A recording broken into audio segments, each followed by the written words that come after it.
എപ്പിസോഡിന്റെ opening സീനിൽ ഇപ്പൊ സാസുകയുടെ ആ ഒരു പരുന്ത് അതിനെ കാക്കാഷി സാക്കുറയ്ക്ക് അയച്ചിരിക്കുകയാണ്. അവള് ആ പരുന്തിനുള്ളിൽ അയച്ച മെസ്സേജ് തുറന്ന് വായിക്കുകയാണ്. അതിൽ എഴുതിയിരിക്കുന്നത് മറ്റൊന്നുമല്ല, പ്രിൻസിന്റെ വില്ലേജിലുള്ള ആളുകളെല്ലാം തന്നെ ആ ഗ്രാമം വിട്ട് മറ്റൊരു ഗ്രാമത്തിലേക്ക് പോവുകയാണ് എന്നാണ്. സാക്കുറയാണെങ്കിൽ ആ കാര്യങ്ങൾ എത്രയും വേഗം സുഖയെ അറിയിക്കാനായിട്ട് ഇപ്പൊ പ്രിസണിന്റെ ഉള്ളിലേക്ക് കടന്നു വരും.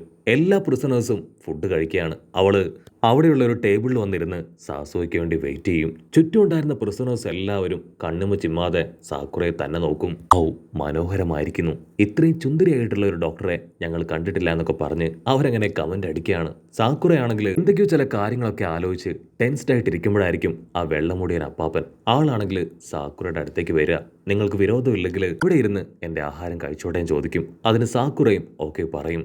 അപ്പാപ്പനാണെങ്കിൽ സാക്കുറയോട് ചോദിക്കും, നിങ്ങൾ ഇവിടെ പുതുതായിട്ട് ജോയിൻ ചെയ്ത ഡോക്ടറാണല്ലേ? ഞാൻ തുടക്കത്തിൽ നിങ്ങളുടെ കയ്യിൽ റിങ് കണ്ടിട്ടുണ്ടായിരുന്നില്ല. നിങ്ങളുടെ വിവാഹം അത് കഴിഞ്ഞതാണോ? അങ്ങനെ സാക്കുറയാണെങ്കിൽ ചിരിച്ച്, അത് ഞാൻ പുതുതായിട്ടാണ് ഇവിടേക്ക് വന്നത്. എൻ്റെ വിവാഹം കഴിഞ്ഞതാണ്. വർക്കിന്റെ സമയങ്ങളിൽ ഞാൻ ഈ റിങ് കയ്യിൽ അണിയാറില്ല. അത് കഴിഞ്ഞ് ഫ്രീ ആവുമ്പോഴാണ് ഞാൻ മോസ്റ്റ്ലി ഈ റിങ് എൻ്റെ കയ്യിലിടുക എന്ന് പറയും. പിന്നെ അപ്പാപ്പനാണെങ്കിൽ അവളുടെ ഹസ്ബൻഡിനെ കുറിച്ച് ചോദിക്കും. അതിനവൾ പറയും, എൻ്റെ ഹസ്ബൻഡ് വളരെ നല്ല മനുഷ്യനാണ്. ഒരല്പം ദേഷ്യവും എടുത്തുചാട്ടമൊക്കെ കൂടുതലാണ്. പക്ഷേ മറ്റുള്ളവർക്ക് വേണ്ടി നന്മ ചെയ്യാനും ഒരുപാട് കാര്യങ്ങൾ സോർട്ട് ഔട്ട് ചെയ്യാനും സോൾവ് ചെയ്യാനും അദ്ദേഹത്തിന് ഒരു പ്രത്യേക കഴിവാണ്. എല്ലാവർക്കും അദ്ദേഹത്തെ ഒരുപാട് ഇഷ്ടമാണ്. എൻ്റെ ഹസ്ബൻഡ് ഒരു ചുന്ദരനാണ്. അതുപോലൊരു ഹസ്ബൻഡിനെ കിട്ടിയതിൽ ഞാൻ ഹാപ്പിയാണെന്ന് പറയും. അത് കേട്ട് ചിരിച്ച് അപ്പാപ്പൻ ചോദിക്കും, അതെ സാസുക, അവൻ ശരിക്കും ലക്കി തന്നെയാണ്. സാക്കുറയാണെങ്കിൽ അത് കേട്ട് ഞെട്ടി, നിങ്ങൾക്കെങ്ങനെ എൻ്റെ ഹസ്ബൻഡ് സാസുകയാണെന്നുള്ള കാര്യം അറിയാം? ഇതാരാ നിങ്ങളോട് പറഞ്ഞേ? അതിന് അപ്പാപ്പൻ, എന്നോടാരും പറഞ്ഞതല്ല, മഞ്ഞമുടിയനും സാസുകയും അവർ രണ്ടുപേരും സംസാരിക്കുന്നത് ഞാൻ ഒളിഞ്ഞിരുന്ന് കേട്ട് മനസ്സിലാക്കിയതാണ്. ടെൻഷൻ ആവേണ്ട കാര്യമൊന്നുമില്ല, ഞാൻ ഈ കാര്യങ്ങൾ ആരോടും ഷെയർ ചെയ്യില്ല. വന്നതിന് ശേഷം ദൂരത്തുള്ള ആ ചെറി ബ്ലോസം ട്രീയിലേക്ക് അവൻ എപ്പോഴും നോക്കിയിരിക്കുമെന്ന് ആ പാപ്പൻ പറയും. അത് കേട്ട് അവളും ഇപ്പം ആ ട്രീയിലേക്ക് തന്നെ നോക്കുകയാണ്. അവൾക്ക് ആ ചെറി ബ്ലോസം ഫ്ലവേഴ്സ് ഒരുപാട് ഇഷ്ടമാണ്. അവൾ അതൊക്കെ കണ്ട് വീണ്ടും ആ 12 പിക്ചേഴ്സിലുള്ള സൈനുകളൊക്കെ അവൾ അവളുടെ കൈകൊണ്ട് ഇട്ട് നോക്കും. കട്ട് ചെയ്ത ഇപ്പൊ സെല്ലിന്റെ ഏറ്റവും മുകളിലായിട്ട് സാസുകയും ആ മഞ്ഞമുടിയനും അവർ രണ്ടുപേരും ഒരു പ്രത്യേക തരം ഫ്രൂട്ട്സ് അവിടെ വെച്ച് ഉണക്കിയെടുക്കുകയാണ്. സാസുകയാണെങ്കിൽ ചുറ്റും നോക്കും. ദൂരത്തായിട്ട് ഒരു തകർന്ന സ്ഥലം കാണും. അതിന്റെ ഒത്ത നടുക്കായിട്ട് ഒരല്പം വെള്ളവും. അതിനാ മഞ്ഞമുടിയൻ പറയും, വർഷങ്ങൾക്ക് മുൻപ് ആ കാണുന്ന സ്ഥലത്ത് ഒരു വലിയ വിങ്കിൾ വന്ന് പതിച്ചു. അതിനുശേഷമാണ് അങ്ങനെ ഒന്ന് അവിടെ ക്രിയേറ്റ് ആയത്. ആക്ച്വലി ആ ഒരു വെള്ളത്തിൽ മീനുകളൊന്നും തന്നെ ഇല്ല. ആ വെള്ളം കാണാൻ വളരെ ക്ലീനും ഫ്രഷുമാണ്. കൂടുതലായിട്ട് എനിക്ക് അതിനെക്കുറിച്ച് അറിയില്ല. ആസുവയ്ക്കാണെങ്കിൽ അതൊക്കെ കേട്ട് എന്തൊക്കെയോ സംശയം തോന്നും. ഓക്കെ, എനിക്ക് നന്നായിട്ട് വിശക്കുന്നു, ഈ കാര്യങ്ങളൊക്കെ നീ നോക്കാൻ പറഞ്ഞ് സാസുക താഴേക്ക് ഇറങ്ങി വരും. അപ്പോൾ അവന്റെ ഓപ്പോസിറ്റ് സൈഡ് സാക്കുറ അവന്റെ അടുത്തേക്ക് എത്തി ആ മെസ്സേജിനെ കുറിച്ച് അവനെ അറിയിക്കുകയാണ്. ഓ നോ, ആ ഒരു മിനിസ്റ്റർ അവൻ ഇത്ര വേഗം അവന്റെ ജോലികളൊക്കെ തുടങ്ങിയല്ലേ? അതിനുശേഷം സാക്കുറ പറയും, അൾട്രാ പാർട്ടിക്കിൾസ് അത് സേജ് ഓഫ് സിക്സ് പാത്ത് കണ്ടുപിടിച്ചത് ചിപ്സ് ഉപയോഗിച്ച് റീജനറേഷൻ പവറിലൂടെയാണ്. അത് കേട്ട് സാസുകയും കൺഫ്യൂസ്ഡ് ആയി അതിലേക്ക് നോക്കുകയാണ്. 12 സയൻസ് ഉണ്ട്, അതാണ് ആ പേപ്പറിൽ മെൻഷൻ ചെയ്തിരിക്കുന്നത്. അതിലൊരു ലിങ്ക് സ്റ്റാർ ലൈനിലേക്കാണ്.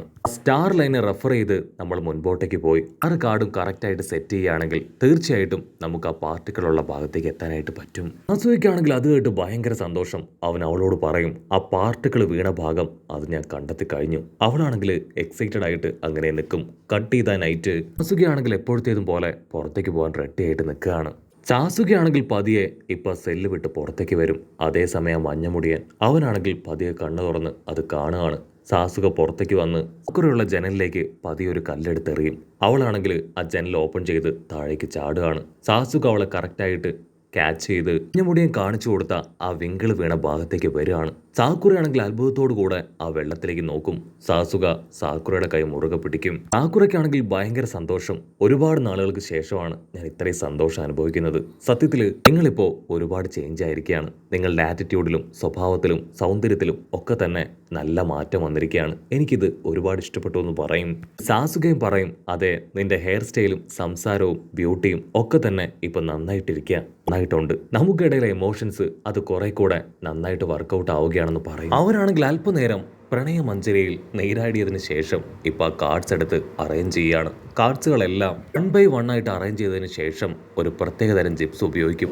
അടുത്ത നിമിഷം ആ ഒരു വെള്ളത്തിന്റെ മുകളിലേക്ക് പ്രത്യേകതരം പവർ വമ്പ ഫോഴ്സിൽ അങ്ങനെ പ്രവഹിക്കുകയാണ്. സാക്കുറയാണെങ്കിൽ മുൻപോട്ടേക്ക് വന്ന് ആ ഒരു പവറിലേക്ക് കൈ കടത്തും. അവൾക്കാണെങ്കിൽ ക്ഷണനേരം കൊണ്ട് ബോൾ പോലെ എന്തോ ഒന്ന് അവളുടെ കയ്യിൽ തടയാണ്. അവൾ അത് പതിയെ പുറത്തേക്ക് എടുക്കും. എന്തോ ഒരു സാധനത്തെ പേപ്പർ ബോംബ് പോലുള്ള ചില സാധനങ്ങളൊക്കെ ഉപയോഗിച്ച് സീൽ ചെയ്ത് വെച്ചിരിക്കുകയാണ്. അവർക്ക് രണ്ടുപേർക്കും ഒരുപാട് സന്തോഷം. നമ്മൾ അന്വേഷിച്ച പാർട്ടിക്കിൾ നമുക്ക് സ്വന്തമായി കഴിഞ്ഞു. എത്രയും വേഗം ഇതുമായിട്ട് നമുക്ക് തിരികെ ഗ്രാമത്തിലെത്തണം. നറൂട്ടോയുടെ വേദനകൾ അത് ഇതിലൂടെ നമ്മൾ ഇല്ലാതാക്കുമെന്ന് പറഞ്ഞ് ഇവരാണെങ്കിൽ അത് അവളുടെ ബാഗിലാക്കും. സാസുവയ്ക്കാണെങ്കിൽ ഭയങ്കര സന്തോഷം. അടുത്ത നിമിഷം അവിടെ വലിയൊരു പൊട്ടിത്തെറി അതങ്ങനെ ഉണ്ടാവുകയാണ്. ഒരുപാട് ഡ്രാഗൺസ് ഇപ്പൊ പുറത്തേക്ക് പറന്നു പോകും. സാസുകയാണെങ്കിൽ സാക്കുറയോട് ആവശ്യമായിട്ടുള്ള ബാക്കിയുള്ള ചില സാധനങ്ങൾ അതെടുക്കാനായി അകത്തേക്ക് പോകാൻ പറയും. അതിനുശേഷം സാസുക ആ ഡ്രാഗൺസിന്റെ പിന്നാലെ പോകും. അവനെ ഞെട്ടിച്ചുകൊണ്ട് ഇപ്പൊ ആ ചീഫ് അവന്റെ മുൻപിലേക്ക് വരികയാണ്. Sasuke thank you very much. Actually ഒരുപാട് കാലമായി എടുത്ത ആ ഒരു പാർട്ടിക്കിൾ അത് പുറത്തെടുക്കാനായിട്ട് ഞാൻ കഷ്ടപ്പെടുമായിരുന്നു. നിങ്ങൾ വളരെ ഈസി ആയിട്ട് അതെനിക്ക് എടുത്തു തന്നു. സാസുകയാണെങ്കിൽ അവനോട് പറയും, നിന്റെ എല്ലാ സീക്രട്ടും ഞാൻ കണ്ടെത്തി കഴിഞ്ഞു. നീ ഉള്ളിൽ ആരും അറിയാതെ കോഴികളെ വളർത്തിയത് എന്തിനാണെന്ന് എനിക്കറിയാം. ഡ്രാഗൺസിനെ ക്രിയേറ്റ് ചെയ്യുക എന്നതായിരുന്നു നിന്റെ ലക്ഷ്യം. പക്ഷെ ഒരുപാട് ഡ്രാഗൺസിനെ നിന്നെ കൊണ്ട് ക്രിയേറ്റ് ചെയ്യാൻ കഴിഞ്ഞില്ല. മാത്രമല്ല ആ പാർട്ടിക്കിൾസിന്റെ പവർ അത് അബ്സോർബ് ചെയ്തെടുക്കാനാണ് നീ ചുറ്റും ഈ മരങ്ങളെല്ലാം വളർത്തിയത്. ഇപ്പോ ആ ഒരു പാർട്ടിക്കിൾ എൻ്റെ കയ്യിൽ കിട്ടിയിരിക്കുകയാണ്. അതുണ്ടെങ്കിൽ നിനക്ക് നിന്റെ ആഗ്രഹങ്ങളെല്ലാം ഈസി ആയിട്ട് നടത്താൻ പറ്റും. ഈ കാര്യങ്ങൾക്കെല്ലാം വേണ്ടി നീ ഉപയോഗിച്ചത് അത് റീആനിമേഷൻ ജിപ്സോ ആണ്. അതുപയോഗിച്ചാൽ അത് വലിയ തെറ്റാണ്. ഞാൻ റിപ്പോർട്ട് ചെയ്യുകയാണെങ്കിൽ തീർച്ചയായിട്ടും നിനക്ക് വലിയ ശിക്ഷ കിട്ടുമെന്ന് പറയും. അതിനവനാണെങ്കിൽ സിമ്പിളായിട്ട് പറയും, ഞാൻ ഒരിക്കലും റീആനിമേഷൻ ജിപ്സോ ഒന്നും യൂസ് ചെയ്തിട്ടില്ല.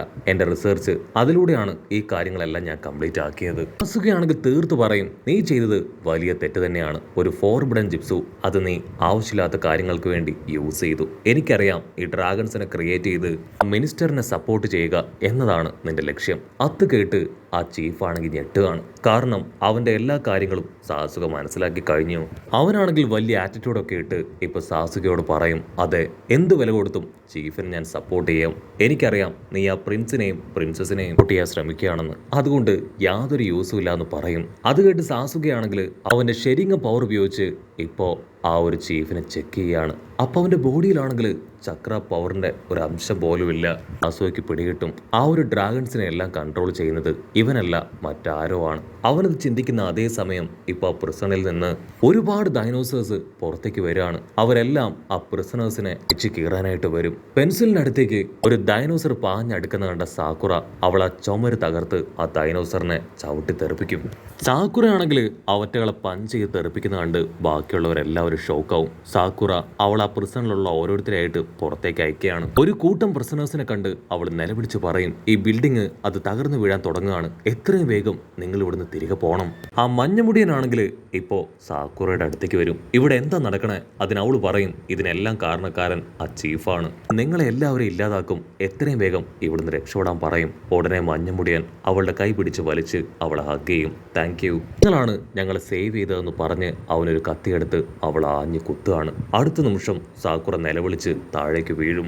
ഡൈനോസറിന്റെ ബോഡിയിലുണ്ടായിരുന്ന അതേ പോയിസൺ തന്നെയാണ് അവൻ അവളുടെ ദേഹത്ത് ഉപയോഗിച്ചത്. അവൾക്കത് പിടികിട്ടും. ഉടനെ അവൾ ടേൺ ചെയ്ത് അവനോട് ചോദിക്കും, ചീഫിന്റെ കൂടെ അവന്റെ വലം കൈയായി ഇരുന്നത് നീയായിരുന്നു അല്ലേ?